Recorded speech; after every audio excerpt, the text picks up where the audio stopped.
And that never gets discussed because it's not as edgy as thinking like, oh yeah, it's all about money, it's all about beauty, it's all about this, it's about the Lamborghini. It's like, no, like how is he gonna treat you? If you look at sort of who people select to have sex with versus who people select to try and form long-term relationships with them, I mean, there are many men who would not choose to be with the woman that is most attractive to everybody because they don't have the confidence they could keep her. That's right? a good point. Even if she's not a flirt and wouldn't be looking, right? Even if she didn't have a wandering eye. Some men deliberately wouldn't want to be with the most beautiful. People tend to match up pretty closely in terms of attractiveness. Pretty closely, not always. But you asked about income, and I want to make sure that, because I had David Buss on my podcast, and he's really the expert on this, so we're gonna have to fact check this with him. Yeah. But yes, it's true that resource potential is an important variable because people have to think about safety and childcare and a number of things. It's the only way I but have women my work wife. too, right? Women can work too, right? They can opt to work and make money. But more important than any other feature across all cultures is that the woman reports that she sought someone who is kind to them. Not necessarily kind to everybody, but kind to them. Okay, so even if you think of like extreme money, right? Extreme money, or you think of extreme bodies or extreme resources, right? That somebody has. Women, in terms of who they tend to pair up with long term, assuming heterosexual, right? They're heterosexual, because here we're making a bunch of assumptions. But in that mold, what is shown up over and over again in the data is that their top priority is that someone be kind to them. In other words, they're not interested in being with someone who's really wealthy who treats them like garbage. I think this gets lost because people think, oh, it's all about money. It's not all about money. It's about safety and kindness, because you're talking about a long-term bond. Right. Now, then people say, well, what about this notion of gold diggers? And by the way, there are male and female gold diggers. I mean, I had friends in college who would say things like they wanted to marry a really wealthy woman. I was like, really? I just heard this from a few people. I was like, wow, you're thinking about that as your primary concern? They're like, no, but it would be great. I would hear people say that.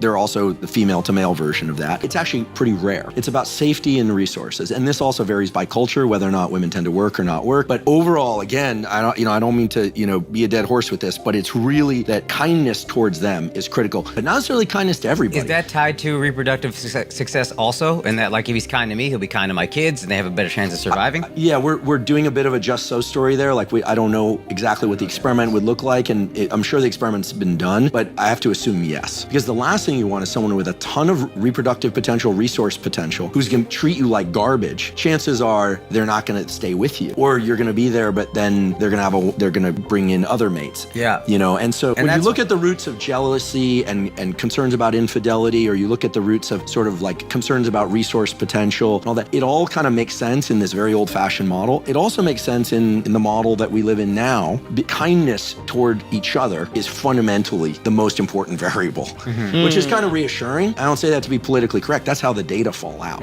And that never gets discussed because it's not as edgy as thinking like, oh yeah, it's all about money, it's all about beauty, it's all about this, it's about the Lamborghini. It's like, no, like how is he gonna treat you? And so there's also something very special to people about the other person who is very desired by a lot of people, treating them particularly nicely.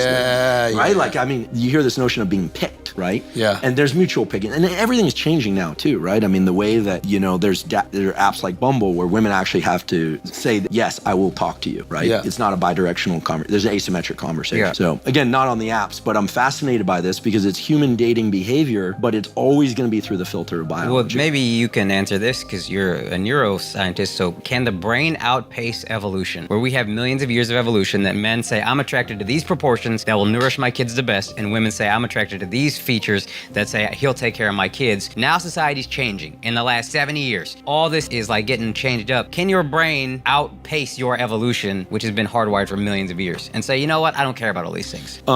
So we have this real estate in our brain right behind our forehead called the prefrontal cortex, and it's your rule setting machine. So you can create new rules for what's going to drive your behavior. Like, we can decide that what's important in a given set of situations is blank.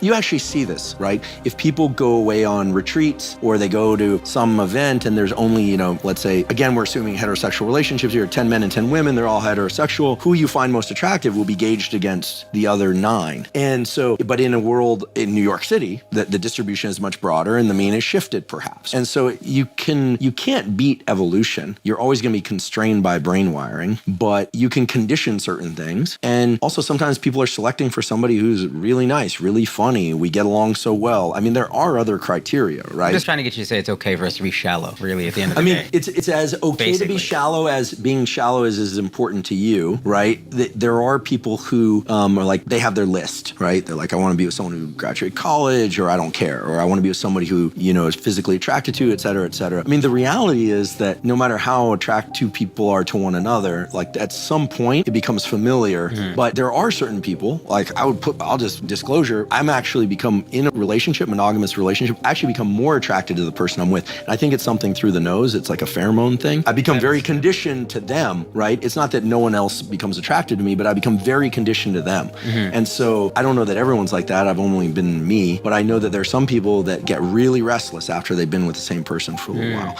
And sometimes that's psychological, like they never got it out of their system. They married the first person they were with. And other times it could be physiological. So there's a lot of range on these. I mean, the biology constrains it, to answer your question, it constrains it, sets some outer bounds on this.